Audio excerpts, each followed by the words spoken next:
Hey James, how are you doing, man? Doing great, my brother. Always good to see you. Man, this is gonna be a special episode, and the reason it's gonna be a special episode is the gentleman that I'm bringing you today is somebody I know for over 10 years now. Yeah, it's been about 10 years. Matter of fact, exactly 10 years because the book came out in 2014, the Kickstarter, and you reached out to me asking me about Kickstarter, and I was like, man, this guy's cool. Where's this guy from? And you happen to be from Bulgaria. And we said then that this was going to be a brotherhood or relationship that was going to go longer. And you said, I'm going to get you to Bulgaria, man. And it happened. So, and we're still connected. I love it.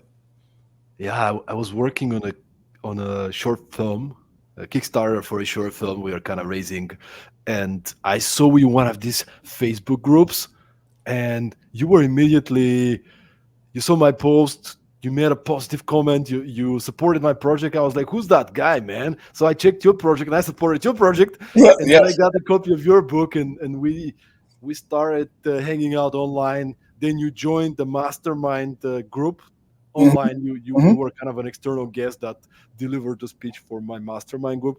That was 2014, and we started keeping in touch. You've been such a support, man. You've been a mentor for me. You've been a support, joining so many different experiences. Fortunately, in 2018, we got the chance to organize a really cool event in Bulgaria called Yes. the Mudiva Mastermind Retreat, and had a chance to invite you to fly from Tennessee all the way to Bulgaria in the mountains. We had a week together. It was Yeah. a blast, man. That was a We did that blast. twice. We did it twice. We did Yeah, it twice, yeah, man. great experience. I Very. was, I was saying I didn't have the gray hair back then. You're getting wiser, brother. Yes, yes, yes. Crown of wisdom. Yes, James. Let's get to the point. And today, actually, last week we had a conversation online, and we were just catching up, talking about you know what are we up to, what projects we are on, discussing different strategies and ideas. Both of us are speakers, and we were discussing what would be a good topic to talk about. And we both lean towards the topic of abundance and abundance mindset and the power of thinking big. And to start unveiling the topic, I want to talk about your story, and maybe we can lead the audience through your personal transformation when it comes to mindset.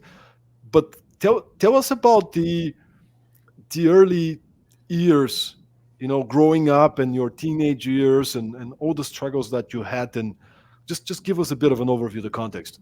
Yeah, I will do. And I think my story is our story. I think we all have our own personal journeys. This is what the universe decided to give me. At a very young age, I was my biological father, I was born James Cromell. He decided to sign over his rights. And my mother, with my twin brother and my older brother, she found this great man that was willing to marry her and adopt us. And my name went to James Williams. But in my family, we didn't really talk about a lot of trauma, like probably a lot of your families, like, not to talk about traumas and things of that nature. So it was one of those things that we kind of suppressed. And I think my mother and father that adopted us thinking was, you're in a good household, everything is good, we got God, everything is going to work itself out. But it didn't. Psychologically, I was asking myself questions like, who am I? What is my purpose? Why do my father not want me? And I was trying to gravitate towards anything that really accepted me and showed me love. So at a very young age, we was living in Fall River, Massachusetts. I started getting in girls, started liking girls at a young age because I saw that's what was really cool in my culture. And this is like kindergarten. And I started getting involved in fights because that was what was cool in my culture. And that's what made me acceptable and not getting bullied or picked on or teased or things of that nature. So I took that mindset when we left Fall River, Massachusetts, and moved to North Carolina. And I got to say this, because I think it's very important. It's probably the way that I am now. We lived in Fall River, Massachusetts, and this is before I knew anything about a social construct, but it was like 98% white. But I loved them, and they loved me, so we never looked at each other differently. But when we moved to North Carolina, when I was about 9 years old, now I'm living in a predominantly black environment, And it made me a little uncomfortable, a little uneasy because now I'm amongst a different group. Even though they look like me, it kind of made me, I didn't know if I quite fit in. And my cousins were like, oh, you're going to have to really fight down here. So now I'm bringing a different mindset. I got to be more aggressive. And I'm adjusting to the environment. Even though it wasn't as violent, I came with a more violent attitude. So to make a long story short, by the time of 12, I was getting suspended from school, in-school suspension, Saturday school detention, after-school detention, suspended off the bus. Can't tell you how many times I was counseled with my teachers, and I really thought my life was hopeless. So I started selling crack at the age of 12 during the crack epidemic in the United States. And then I couldn't be a good drug dealer. I was trying to be a big time drug dealer, right? I just wanted to be, somebody that I was respected, but it just wasn't in the cards for me. And then I had too much of a conscience. And we know how, you do things that you shouldn't do, going out drinking or partying. And then when everybody walks away, you feel lonely. That's how I felt a lot of times when I was out there on the block or selling drugs or getting into fights. I always ask God, like, is there a better way? Is it a better life? So I always consciously knew I was like drawn to do something more. But by the time I was 17, I had 2 kids, had dropped out of high school, but I had a great talent when it came to football. And that talent gave me access to college, gave me exposure. And I think it's important because we all get exposure in our life. So I want you to realize as you listen to my story, there may be times where you're like, oh, this happened or that happened. Look for the good things that happen in that journey as well. And I always wanted to blame people. It's white man's world or it's this. And I always was looking for a savior or a life raft because I was been a victim. So I went to college. I was able to go because I was a great football player, played at Methodist University, and it was a Division III school, and I'm a Division I recruit, but I got redshirted. So in my mind, I'm like, man, I'm not even good enough to start in Division III. And I thought football was going to be my ticket out. And I got depressed. It was the only time at 19 where I asked God to die every single day. And then I started running with a gang, the Bloods, and I, almost shot somebody. And that's when everything changed for me. I was like, how did I get to this point of where I am? Oh, can you tell us the situation? Is that you almost shot somebody? In what way? What was the context? So I was the guy that wasn't really in the gang. I was affiliated. And I think this is important. I'm glad you asked that story because there's a lot of times you're trying to affiliate with people that you're trying to gain their approval with. And I was trying to gain their approval. So I was the guy that always carried a gun. And I'm like, man, if I got to shoot somebody, remember, everything starts with a thought. Then the thought becomes an action. The action becomes a habit. The habit becomes a lifestyle. Then it becomes your personality. So I was carrying this persona of being a thug, because in my mind, I'm like, I got to be hard. I got to be this. So I'm acting out on this. But it's really not aligning with who I really think I am in my spirit or what I'm here to serve for. So I got caught up in a situation where we was out at this in Durham, North Carolina, which is about an hour away from where I was living at the time in Fayetteville. And I was high, I was drunk, and I really wasn't even conscious.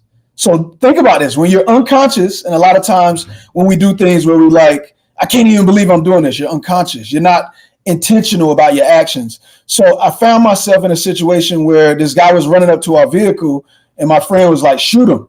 I don't know who this guy is or what, but I'm just reacting. And I'm basically loading the gun. And then as I go to squeeze, nothing is happening. And then by the time the guy get to the vehicle, my friend's like, no, don't shoot. That's my friend. And literally everything just flashed before my eyes. Like, what if I would have shot this guy? What if this would have happened? They probably would have all told on me. I'd be in prison. There's no telling what would have happened in prison. And my whole life would be different. And that's when I knew I'm wearing a mask. I need to really find out who I am. And that's when everything took off of me, Story. And I just started saying, I want to be better than J-Rock. I want to be better than this football player. I want to find out what I'm really put on this earth for.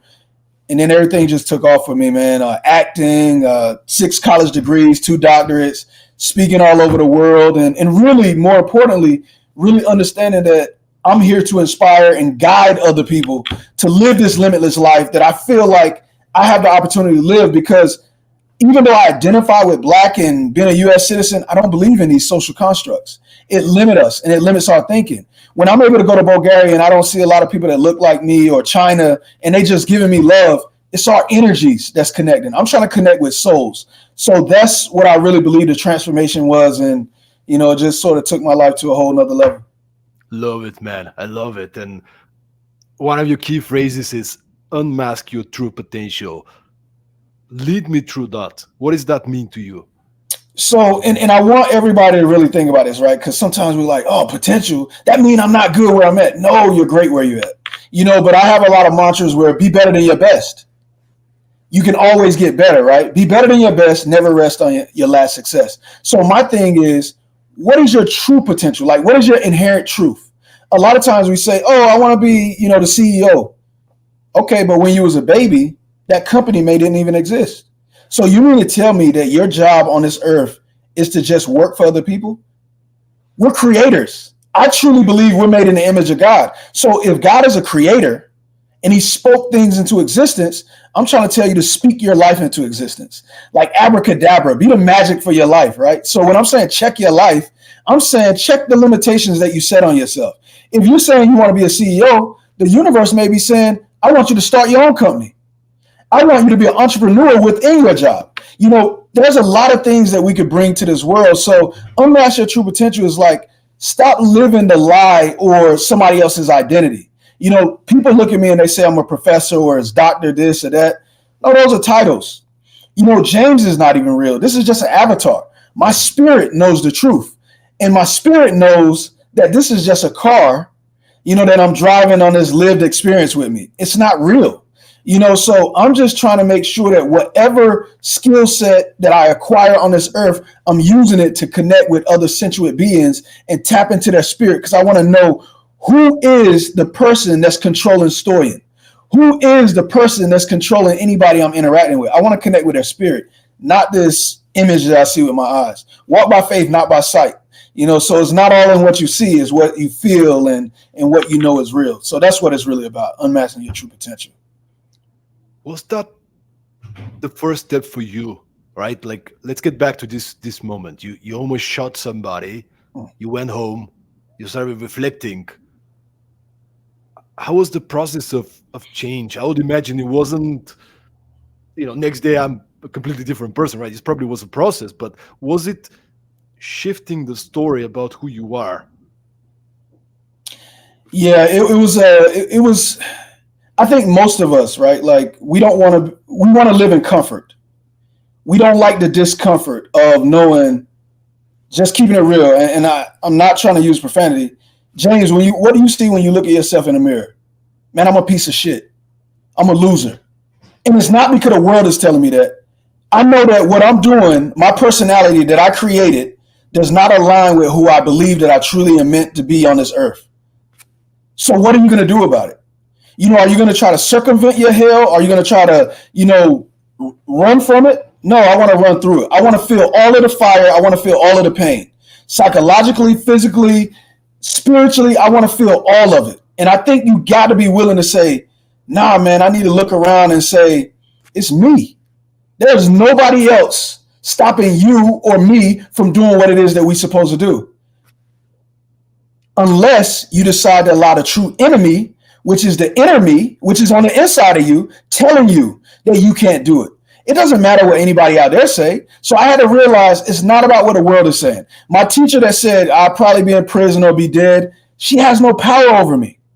But me believing that is creating this power that's stopping me from being the best version of me. So I had to realize that, James, you're playing the victim mentality. If you want to be a superhero in your story, put your own cape on, understand that you're the problem, and try to find solutions to help you solve that problem. So I started opening myself up to say, anybody that can help me be a better person, I'm going to listen. Sergeant Chapman, Lorraine Chapman, I'll never forget her. She motivated me to go back to college. And when I went to college, it was my atheist professor, even though I believed in God, that made me a better believer. He said, I'm not telling you not to believe, but know why you believe. Question everything. Everything it is that you created as your foundation, you need to break it down and ask, is this real or is this somebody else's identity? So I was willing to be very uncomfortable with challenging myself. And that pain that I felt made me really open myself up and say, James, I just want the truth. And the truth is not a lot of times what people have told me about myself, and it's not what they tell you about yourself. So that's the whole thing of how I was able to unmask and create a paradigm shift. Very interesting what you're saying, right? We're talking about abundance mindset, and you're talking about facing your pain, it's not so much talked about, right? Abundance mindset, big opportunities, but in reality, the first step is to see where you are, to assess, to evaluate, and I love it. Face the pain and go through it. Like how is pain part of abundance, James? You think about, runners, people that lift weights, people that's programming, people that's developing a web page, any of these things. It's the frustration that make you dig deeper to figure out, all right, so how can I go beyond this? And I'm using these things because these are things that's relevant to me. There was a time when I used to run, and I remember the first time I started running 5 miles. The first mile was the hardest, but then your body kicks in, and now it's all mental. But you have to get up to that point to where it hurts, and then it gets easy because your body adapts. The same thing when you're in the gym. If you haven't lift weights that first day that you go in and lift weights, the very next day you're going to be sore as I don't know what. But then your body adjusts to it. When I was coding, when I was doing C++ programming, and you come up with a code, and next thing you know, you run it and it say 5 errors, and I'm like, what is wrong? And then you go and realize, oh, it's this one thing that I did, and now everything is right, and you're like, oh. So you start learning more and more and more and more. I think failure is the only way that we learn and grow. I truly believe that. I think about games where I scored 3 touchdowns or I scored 40 points in a game. I learned nothing from that game. Only thing it did was make me feel, it boosts my ego. Oh, I'm good. I don't have to do this. But when you go out there and you score 40 points and then the next night you only score 10 points, you're like, well, what went wrong? Now you have to recalibrate. You have to reflect on what can I do differently. And this is the same thing, for people that's listening to me. There could be a business idea. You go out there, you got the energy, you're inspired, but you don't have a business plan. So it's not that you have a bad idea, but what is the plan? What is the game plan? And I think life, when you fail, it teaches you to create a game plan. Most marriages fail, not because they're not in love. I tell people like this: love gets you to the marriage event, the wedding. The plan is what allows you to stay married, because there's always going to be things that go wrong in a marriage. There's always going to be things that go wrong in your business. The passion allow you to create your business. The business plan allow you to be successful. So I feel like that's why you got to be willing to face that discomfort, face that pain, be willing to walk through the hell, because that's when you grow.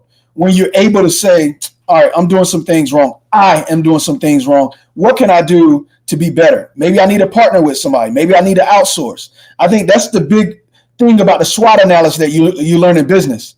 My strengths is my ability to speak, my ability to be able to share my authentic personality with the world. But my weaknesses is not understanding the business.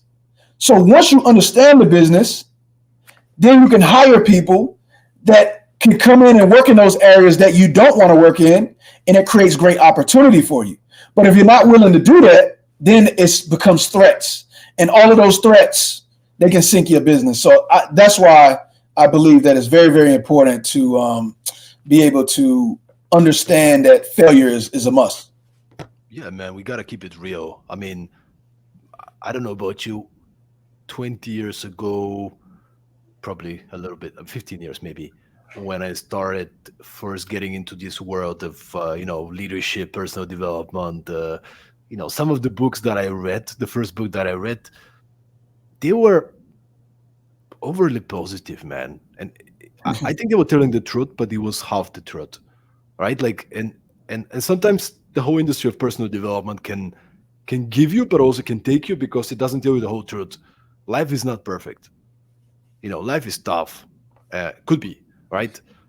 There's a scene with Rocky talking to his son. Those of you who haven't seen Yeah, it, yeah. go check it out on, on YouTube. Like it's life is tough, right? You have really difficult moments, and this is what I want you to talk about now. Is like, how do we stay in such a place, in an abundant place? Like abundance versus scarcity. How do we manage to stay in abundance frequency even when things are getting tough? I think what you said first and foremost should be the framework. Bruce Lee said, don't pray for an easy life. Pray for the strength to handle a difficult life. if you want a lot out of life, you got to be willing to give a lot. You know, the Bible will say that to whom much is given, much is required.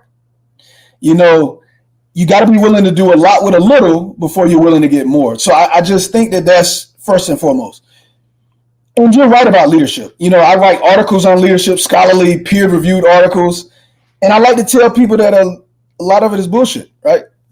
And this is coming from somebody that been in industry, wrote articles. My last administrative role, I had to realize, James, these are lessons you got to learn about conflict. I went into this role saying I'm a transformative individual. My leader above me was more transactional. So I'm like, I know the way I'm going about doing it is right because I'm trying to give these students transformational experiences. And they're just, transactional. We need to make sure we have these numbers. And it created conflict because my force was opposed to their force. And it created that static. What I had to learn when I was able to step back and look at it from a heightened seat of awareness and say, what is really going on? Why do you feel the way you feel? And I was like, because I know what I'm doing is right. And then something said, so what you're saying is what they're doing is wrong. And I said, yeah, I guess. And then it was like, you're not right. They're not wrong. They have a different goal. You have a different goal. But you got to be willing to accept and respect their goals. So there was 3 things that I started adopting. Unconditional love. So even if I don't agree with it, even if I don't like it, I got unconditional love for this person and their perspective. James, it's your job to find joy. What are you learning from this that will allow you to grow and to be able to share with other people? And then the third thing is you got to be able to sit in peace. So when I was able to really say, all right, I'm going to embody these things every single day, I was able to see that my goal is not changing. Their goal is not changing. But what is the movable middle? What can we agree on? We do agree on this collective goal that the students deserve the best. So that's all I started focusing on. And then I went out of my way to say, what do I love about this person though? And I know it's hard sometimes. I know some people out there that have tried to stab you in the back, but it's something that you can find. Even if it's their smile. Even if you say, you know what, I don't like that person, but it's a good looking person. I admire the way they look. Whatever it is, hold on to that.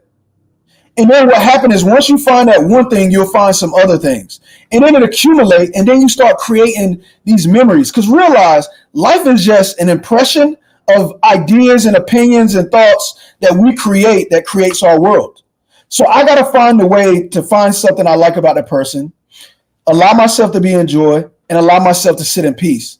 And once I'm able to do that, I actually appreciate conflict because it gives me this great opportunity to see the world from a different perspective. So I think as a leader, you got to realize there's going to be conflict.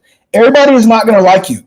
Once you have authoritative power, it's going to diminish your influential power just a little bit. But you got to continue to lean into your influential power and realize what are you doing in this job? And are you willing to do this even if it costs you this temporary position?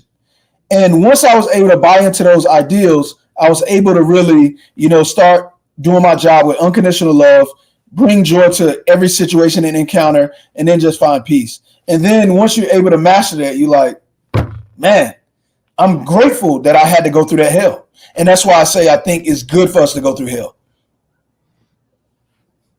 A lot of thoughts, a lot of things to think about. I'm reflecting right now, James, and I'm curious. What's your take on? When I was little, I feel like growing up in a country like Bulgaria, which was in the 90s, was kind of just coming out of communism. Like, it was 50 years of communism, first year of democracy. There wasn't so much abundance, like in terms of people were repressed and suppressed for so many years that people were not so optimistic, right? Like it was about survival. And this is a good thing, right? If you think it from an abundance perspective, it's a good thing. It's survival. Eastern Europeans are so freaking good in survival, right? Like, but But at the same time, you might get some beliefs and limitations on the upper bound. How much I can actually achieve. What if I can dream big? You can be rich and you can be a good person. Like all these kind of beliefs that are supportive and empowering. And it was really, really difficult for me to see that there's more to life. And I don't think I'm there yet. You have some days that you're overwhelmed and you're, not in a good place mentally, and you're feeling kind of low and small and little, right? I think I've been improving quite a bit on seeing things from a bigger perspective, thinking bigger. But then I meet some people like you, right? Like we have some common friends, Marian. Like let's go, like Marian. He's you meet this guy like in the darkest of situations. He'll be like, "Oh my God, we can do this, and that is gonna happen," and he believes it, man. Like the guy, right? I mean, Patrick, man. Yes. Patrick. Yeah, we met Patrick yesterday. Yes. Our good friend Patrick Hamilton Walsh. He'll just, it might be like a rainy day. You see the guy, he'll be like, "What a great day, man. I love the rain." It's like, how do you naturally, genuinely do that, man? And the more I spend time with people like that, the more I tap into abundance. Yeah. And as you said, it's not what we experience, but the way we perceive it and take it, which creates our experience after all. Yes. I would say this. All right, I'm going to give you all this example. Let's say, Storian, what's something you love to eat? What's something you love to eat? Let's say, I don't know, like pizza. Pizza. I can do pizza, right? A lot of people can do pizza. Let's say you're walking, everything is in abundance, you drink water, you're not really that hungry, you eat pizza. Man, you probably say, "Hey, that's a good pizza." Let's say you go 5 days without eating, just drinking water. You see pizza on the TV, you see pizza around, and then on that, even though you're going to be sick, that 5th day, somebody have pizza in front of you. You're going to probably eat that pizza, and those first couple of bites is going to be probably the best pizza you ever had in your life. I think when you go through hell and when you go through a void of it and you learn, what am I experiencing while I'm going through this hell? Do I even appreciate the hell that I'm in? When you finally get a little bit of something, you love it so much, you never want to go back to that hell. For me, I always wanted to be accepted. I wanted to be loved. And I got a little bit of it from fighting and all of these things, but it wasn't real.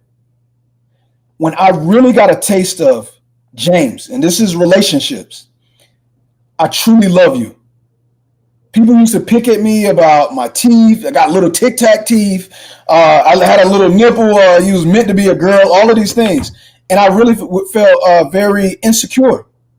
Even when I'm playing college football, walking around, girls telling me I look good, I really felt insecure. Even when I got married, I felt insecure.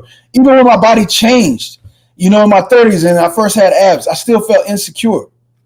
Over the years, I said, I don't care what nobody else think. What I see that goes beyond form is something that's incomprehensible that I can't explain, and I love it so much, and I love me some me. And I want you all to love you some you. So when I look in the mirror now, I talk to myself. I say, "Man, you're a good-looking man. I love the way you talk. Look at you, boy. You're making me smile," right? And I get excited about myself. So that's what started creating the abundance, because I had the best relationship with myself. And then I said, you know what? God, because a lot of times people say you got to love God first. But if you don't even understand who you are, how can you love something else? So I had to learn to love what it is that I see in front of me. And then what I saw in front of me went beyond that, went deeper. And I said, oh, this spirit is what's really controlling me, and it's connected to this greater energy and this greater vibration. And I love that vibration, that infinite intelligence, this thing we call God, that was represented by Yeshua or Jesus or, all of this. This is what I ended up loving. And once I started loving it, I said, how can I share this with other people so they could feel it? And I started falling in love with just Serving people. I don't care if they believe in what I believe in. I just want to serve people. And then I said, how can I create the best body, the best mind? And once I created all of that, the financial abundance, the abundance in relationships, the abundance of peace, it all came to me. I think a lot of times people are thinking about the abundance externally of money. That's not the abundance. The abundance about how you feel about yourself, that even if you got it, you still feel like you're the king or queen or the special person that should be in that place. That's when you know you got abundance. And then everything else attracts to you and you get everything it is that you need. So I think we need to really define what is abundance. So abundance to me is that I love every aspect of my life. If I died today, if this is the last thing that I do, I truly enjoyed my life. And I know that my life positively impacted somebody else better.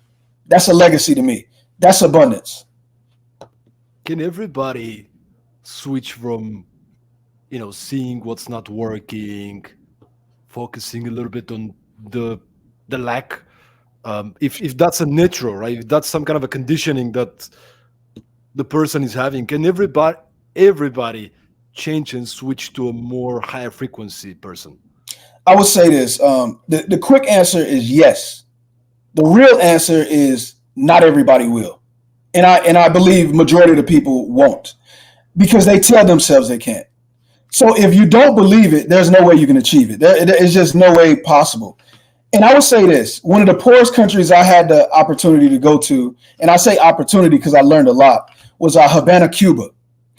My wife and I, we're going around as tourists, and it's these little kids that are outside playing, and they come up to us and they ask if we have money. My wife gave them a little bit of money, and then I said, hey, I got a bottle of water. And they said, thank you, thank you, thank you.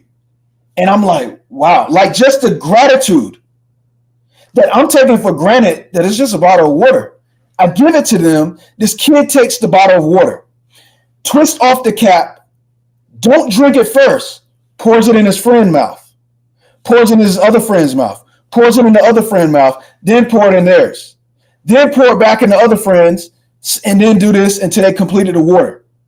Then they take the bottle, crushes it up, put it in the trash. They take the cap and they start playing baseball with sticks in a cap. And I was like, man, my kids, they have video games, they have this, and they would have probably been bored to do what they're doing. But these kids did not realize this so-called abundance of money and things because they have an intranet there. They don't have access to the internet in the United States. So all they have is what they see. And they had joy. They have more joy than a lot of people that I see here in the States that have things. So I was like, what is really abundance? Then I was watching this documentary about Beirut. And they were saying at any given time they could go to war. And they said even during the war, they was dancing and partying. They are the most highest sexually satisfied country. And you're like, huh? Because they learn to appreciate and enjoy the moment that they have. See, most of us are living for the past, but the past is only memories. All of these ideas and memories that we store up is the past.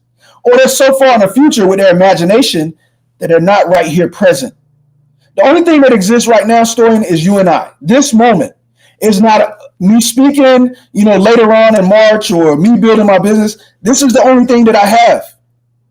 Yes, if I live, those other things will happen if they materialize. But right now, this is the only thing that we have, and it's real and it's very tangible.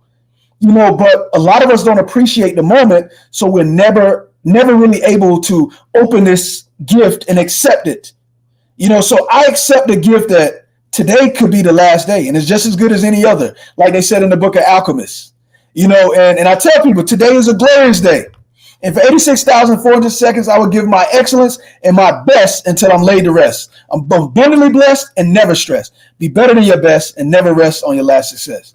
Be limitless. This is what I'm going to do in the moment because that's all I get. Man, what's impressive about you, and as already said previously, we had a chance opportunity to spend some time together over the years and a couple of weeks together in Bulgaria. what impresses me is that your energy is consistent, man. What you guys are seeing here, this is James 24/7. Like I haven't seen him in a low energy, angry, or like, he's always looking for the positive. Always he comes with this, and it's impressive. At the same time, I'm kind of thinking, you probably haven't been like that when you were growing up, when you were a teenager, when you Mm. were going through these difficulties, right? What do you do? What are your habits? What are the things that put you into this state? Is that a commitment? I'm gonna show up every day. Like how do you stay in this beautiful place? And story, I'm just going to be very real with you all. I used to have a very quick temper. I got to give credit to a lady named Miss Sharp. When I was in the fourth grade, she said, all right, she kicked everybody out of class because I got angry about something. She said, come here. And I'm standing there, looking tough. And she said, come here. And I walk over to her and she hugs me. And she said, I love you. I see you. And this was a teacher that when I first got in her class, one of my relatives said she's racist. And she did this to her son. This lady loved me. So you realize sometimes the world is giving you this duality, and then you experience something different. You got to be willing to accept it. She taught me that when I'm angry, to knit, to like make mittens and hats and all of that little stuff, right? So the sticks hitting, making a sound and all of this. But she was teaching me mindfulness. And I would love to say that, because I almost shot somebody, still got in trouble, but it was a process. Even in my relationship with my wife, my relationship with my kids, at times with my parents, my brothers, I have gotten disturbed. But what I learned in that is every time that I acted outside myself, I'm like, how did this happen? How did I get here? And I realized the common denominator is, and a lot of us struggle here with our personal relationships. When you really love somebody or you build a relationship, you create an expectation of them. But what Buddhism say, that's a way of great suffering. So what I had to do, which was very hard to do, I stopped having expectations for people. And I expect people to be whatever it is they give me in that moment. So now if a person act outside of what I used to think was their character, it's okay. And I move on. And there's times where you still can be a little agitated, but I really would say this is probably the most peace that I have ever got in my life. So the things that I do is every single morning I wake up, I read something spiritual. It could be Stoicism, it can be shamanism, it could be the Bible, it could be Socrates, Aristotle. I want to read something that challenges me. Then I go through, I call it my mirror talk. I tell myself how good I am. I feel good about myself. I'm creating good energy. And then I say, today is a glorious day. I go through that whole mantra, and I throw cold water on my face, wake up, all right, keep your skin as young as you can for as long. I believe in cold water, people. So cold water. And then I get dressed and I go to the gym. And on my way to the gym, I only play books. I don't play no music in my car now. I don't play no music in the gym. I say, hey, if I'm trying to learn how to be a better adult, I just listen to this book called How to Be a Better Adult. I listen to a book, Choose Your Enemies Wisely. I'm listening to a book now by Sadhguru. So I try to make sure I'm feeding my mind with the right things to be positive, to constantly challenge all of these social constructs or these ideas that I have that really makes more suffering and don't allow you to be happy. And then when I'm in the gym, I train my body and I train my body as hard as I can. I go home, I'm very conscious about how I eat. And then I find like little things that I want to change in so I haven't bitten my nails for 6 weeks. I used to bite my nails every single day for 42 years that I can remember anyway, but it's been a long time.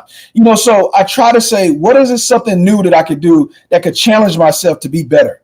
Because I really do believe in trying to be the best that you could be in every second. Not saying I'm gonna wait till tomorrow, the new year. How can I be better right now? Because this is what I get. So those are kind of my disciplines that I go through.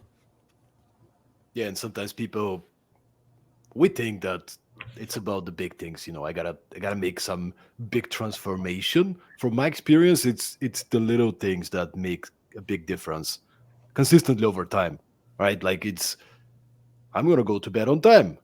I'm going to exercise tomorrow. I'm gonna wake up and I'm gonna, I don't know, spend 15 minutes reading something positive, instructional, something that will uplift me. I'm going to spend more time with positive and empowering people. I'm going to listen to interviews from with people, podcasts, audiobooks with people that I find something interesting about. I'm going to, I don't know, do sports. I'm going to focus on seeing the positive in people. I love what you said about expectations, for example, James. Like, we expect people to behave certain way, and when they don't, we get angry and we start focusing on the negative. But it's beautiful. And I recently had an experience. I had a friend, and I wanted them to behave a certain way, right?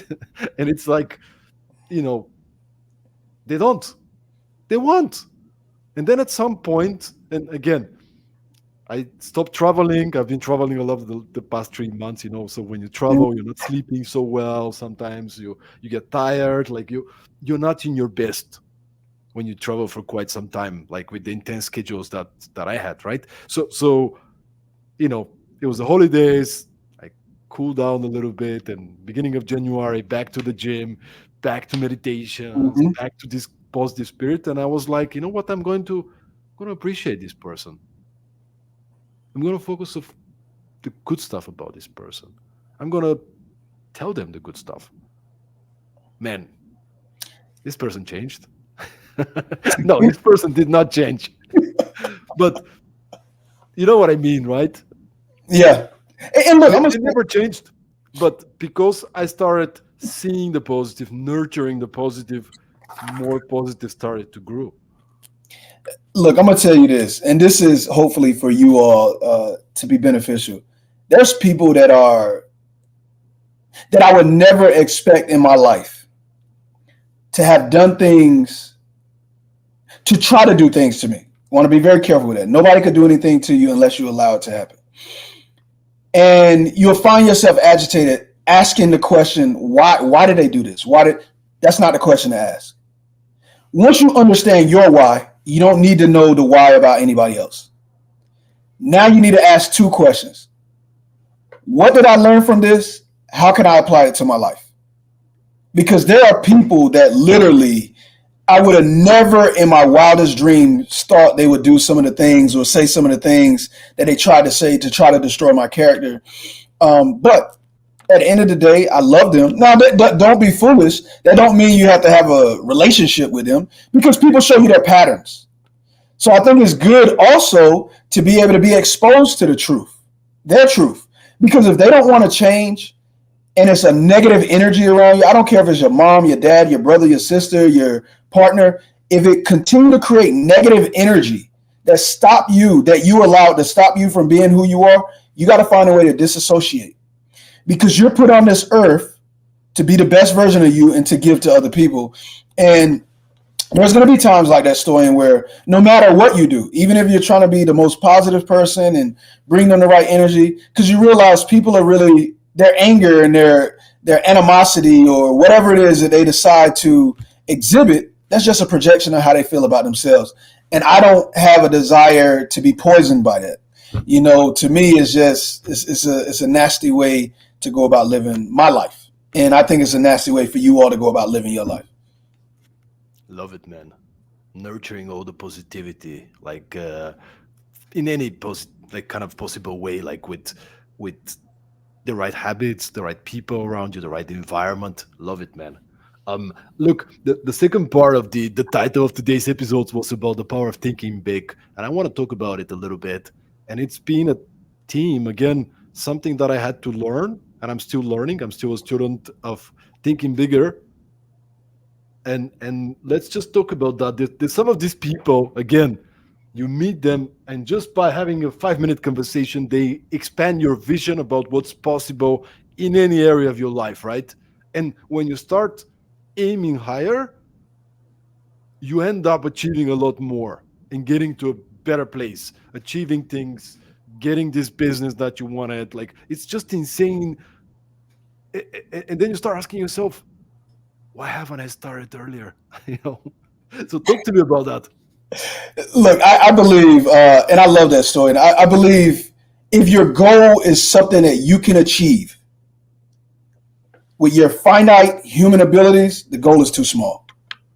Your goal got to be so ridiculous that you know that it's some divine interaction that's going to be able to create this and allow it to happen by what you see right now. I truly believe in my heart that within the next 2-3 years, I'm going to be one of the biggest, most sought out speakers in the world. Love Eric Thomas, love Inky Johnson. I'm going to be right up there with them. I truly believe that. I believe that eventually my book will be turned into either a TV series or a movie. I truly believe that. And some people will be like, well, how's it going to happen? You connected with a producer or you got all of these speeches lined up? Nope. But I know that the right things are going to come into place. The right signposts, I'm going to see it and I'm going to open my eyes up to, and it's going to happen. I just know that. And I like the fact that even saying that, sometimes to your flesh, it sounds crazy. Like, well, how's that? Good. That means I made that's the crazy, big, lofty goal that I have. And you look at it. Tony Robbins never knew he'd be Tony Robbins. Bill Gates never knew he'd be Bill Gates. Elon Musk never knew he'd be Elon Musk. You just can go on and on. Nobody would have been able to tell you that. So it's just any of these people that you look up to realize it was a point in time where they doubted themselves, and some of them still doubt themselves. One thing I don't doubt is myself. Now, I may doubt the resources around me, but I know that everything is going to line up. And I think those are the type of dreams that you should be able to have, that when you say it, it shocks you. Because if you're working towards it every day, and like you said earlier, Stoyan, if you're consistent and persistent, eventually that door is going to open for you. I truly believe this about the universe. The universe will put you in these situations that you think is a hell, but it's really trying to give you access to heaven, that you got to deal with this stuff. And then eventually the universe like, man, Stoyan ain't going to stop. You know what? Open it up for him. And then you're like, can I really go through? Is this happening? That's why when you see people get awards, they're like, oh, is it me? Yes, you didn't see it happening. But the universe saw you working, and it's like, bless them. So I truly believe that. I truly believe that's how a lot of things function. I believe it's a science and an art to everything it is that we do. What do you think stops people from aiming high and thinking big? I think, and I'm speaking on behalf of the U.S., I think we condition people to think and aim low. I'm not, and this is not knocking any profession, but in the United States, the biggest professions to go into to make money very quick: engineer, medical doctor, maybe lawyer. But, those are the biggest careers that you could go in and make money instantly. So people say, I go to school, I work, I can allow this to happen. But you don't realize, if it's not your dream, if it's not your purpose, you're still living somebody else's dream that created those opportunities for you. And people are convinced to say, well, I'm making $500,000 a year. How can you tell me I'm not living my dream? I'm making $5 million as a bonus. I can tell you it's not your dream if that's not what motivates you to get up every single morning to do what it is that you love to do. That's not your dream. The money does not impress me. What impressed me is that you're working towards what you was put on this earth to do, and you're doing it. But if somebody has something for you and you didn't create it, and you're afraid to go out and create it, then it's not your dream. And I think a lot of people, because when you look at the United States, during the 1930s and 40s, there was more people that owned their own businesses than they do now. So the system has been created to tell people, work for other billionaires. Don't work for yourself. It's scary out there. But in order to get what you want, eventually you're going to have to take a risk on yourself. And people are afraid to do that. And I tell people, don't just take bold. I believe sometimes taking bold risks, but take a calculated risk. At least you're taking a risk. Because if you're not willing to do that, what happened when you're on your deathbed? You have all of this money that means nothing to you now. But in your heart, you know you never done what it was that you wanted to do. I can't live with that. I can't. The money is always, yes, the money is a bonus, it's a great resource. But I need to know that I'm doing what I love to do. And I think if we get more people with that mindset to say, what am I really put on this earth to do? That if every job paid $1, I would do this one thing, then I think we'll have a society where people are really living out their true dreams and passions. You said you probably be one of the the top motivational speakers in the world. I actually believe it. I believe it. And it also makes me think a lot of people will be listening and will be saying, yeah, look at that guy, right? Like, of course, has big dreams, whatever. And I think part of these obstacles are coming partly from um, people don't want to take all this resistance and all this pressure that comes from other people.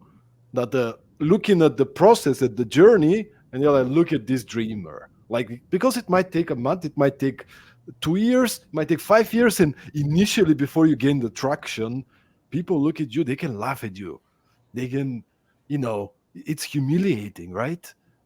And I do think it's part of the reason people quit and don't believe is because they're not able to take the pressure. Yes, yes. And I would say this though, what people need to realize, normally the people that's laughing at you are behind you. People that's in front of you, they're really not laughing at you. And if they are, a lot of them are imposters and they're not really living their purpose. They've been gifted that opportunity. But most people that are really living their purpose and they're working in it, they want other people to find that. Anybody know, if you reach out to me and you truly believe in what it is that you're doing, I will try to help you. I will. But I'm not laughing at the fact that you're trying to be the best version of yourself. Why would you laugh at somebody trying to be the best version of themselves? Is once again, this is you projecting, or a person is projecting, that's bothered by somebody having this audacious, this big lofty dream. Why would that bother you? To me, I tell people like this. I can die naive, loving everybody, being optimistic, or I could die being pessimistic and negative. Which one makes more sense? I'm enjoying the optimism. I'm enjoying loving on people and finding great things about them. To me, when I was negative, I felt that negative energy.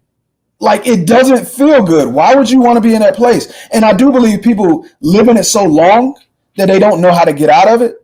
But I tell people like this. The ones that's hating on you or that's wishing you to do wrong, it's because they see you in front of them. And they can't catch you because they're not willing to run. And you don't need to be looking back at them, because any race, if you're running a sprint or a marathon, you start losing ground when you start looking back. I don't have time to look back. If you want to run up with me, come on, let's go. I'll pull you along. Or if you get in front of me and you want to be the rabbit, so now I'm chasing you, that's fine. But everything that I want is in front of me. People that I aspire to be like, or I aspire, to have some aspect of their life, they're in front of me. The God that I serve, this energy is in front of me. So I don't look behind me. And I do feel like it's sad for those individuals that's not able to dream. Because when you look at kids, they are the blueprint. They're the blueprint. When you got toddlers running around and they're jumping off couches and they say, I can fly, they really believe it until we stop saying you can't fly. They believe they're the best thing in the world. Well, don't say that. Be humble. No, you should believe you're the best in the world, because you only have your individual world.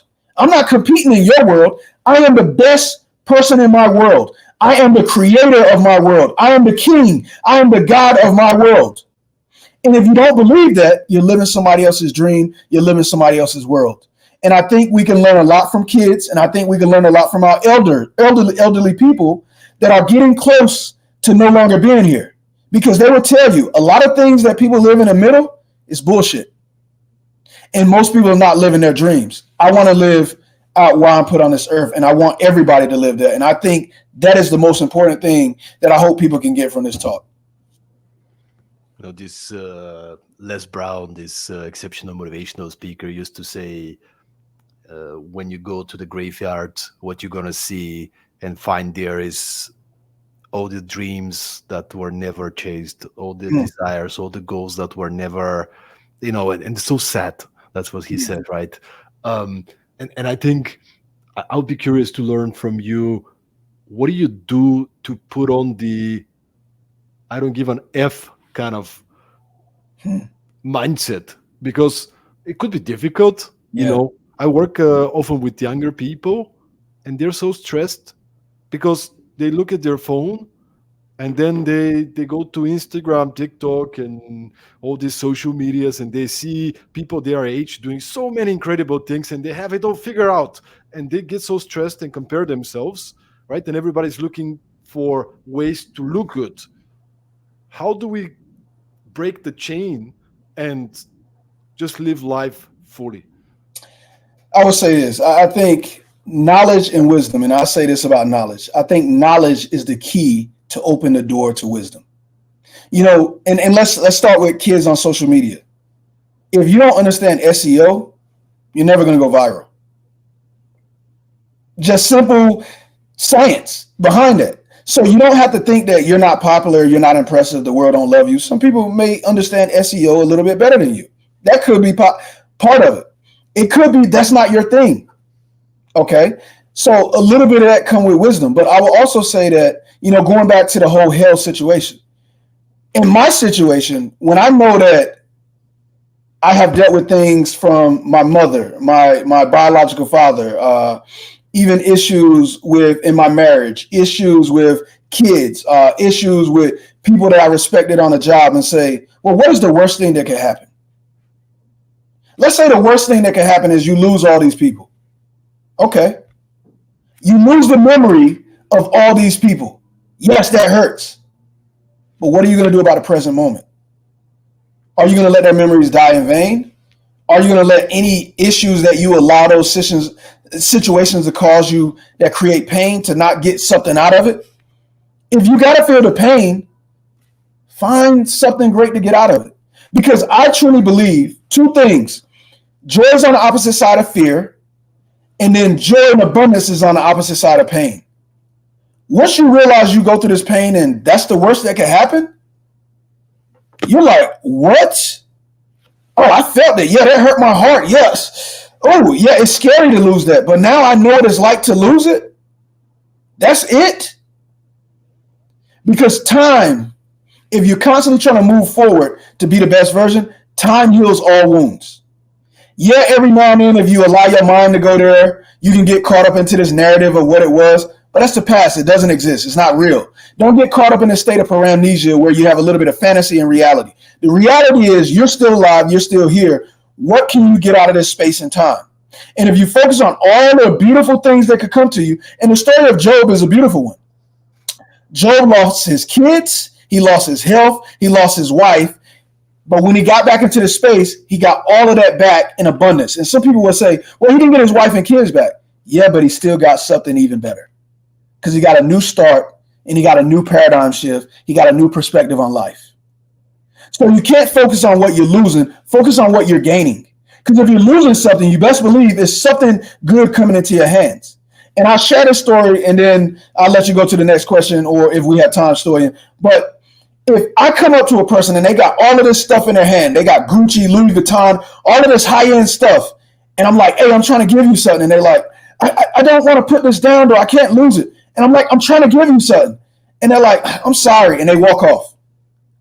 And then now, 20, 30 years later, they're on their deathbed and something comes to them in a dream and say, you remember that guy that was trying to give you something? And they're like, yeah, I do remember that, but I couldn't put it down. That guy was trying to give you $500 million and that show that you wanted to produce, but you just couldn't put that stuff down. That's how life is. Life is always trying to give us better opportunities, better moments. But a lot of times we can't see it because we want to hold on to our past. And see, a lot of people think the crucifixion was the worst thing that they did to people during the Greek medieval times. But the worst thing that they did was when you murder somebody, they'll whip you. And then all of the sores on your back, they'll make you carry the dead carcass of the person that you killed. And as they decompose, all of that poison will go into your body, and that would be the most horrible death. Think about all the things that you can't let go in the past. It's poisoning you. And you're not able to open up your gift and enjoy it in the present moment. You got to let it go. You got to let it go. People, situations, things that you've done, let it go and enjoy this gift in the moment and have an abundant life. Amen, man. James, thank you so much for coming back to the podcast. Actually, it's the second episode. James was one of the first guests ever on the podcast. So thanks for coming back. And I just want to invite everybody listening and making it to the end of the episode. Let's support James on his journey, on his mission. I do believe he's going to get there. I do believe he has everything that is needed to be one of the top motivational speakers. He already is, but I think the recognition, the popularity to get there. So if anybody there is a event producer, or you know how the universe works, right? So I mean, thank you so much, James, for being with us, for Thank sharing you. so much good energy, insights. Is there any final message that you want to leave us with? And then finally, where could people get in touch and find you? Yeah, I would tell people like this. My biggest thing is don't run from conflict. Lean into that discomfort of conflict and realize that conflict is your superpower to whatever it is that you're trying to accomplish. Once you're able to master conflict and master how you feel in it, now you're able to be the inclusive leader that you need to be in order to be welcoming of everybody. Remember, a lot of times we say we want diversity of thought and attitude. That means even people that you don't necessarily like, they still could bring something valuable to the table. So realize a lot of the work is us, work on our inner, and then we're able to be able to accept that no enemy outside of us can do us any harm. So I just want you to continue to be wise and realize that abundance is how you feel about yourself, mind, body, and spirit. Continue to work on your relationships, your health, and the wealth will follow. So you can follow me as Check Your Life, check underscore your underscore life underscore BeLimitless on Instagram. It's UnmaskedYTP on Facebook, and then it's Check Your Life on YouTube. But just if you put Unmasked YTP and Check Your Life, you'll see a bunch of information on me. If you go to my website, you'll find everything, www.unmaskytp.com. I look forward to talking to you all and connecting and trying to be a guide for all of you. Be blessed and be limitless. Be blessed, be limitless. Thanks everybody for listening, and see you once again at the next episode of Productivity Mastery. Be blessed. Ciao.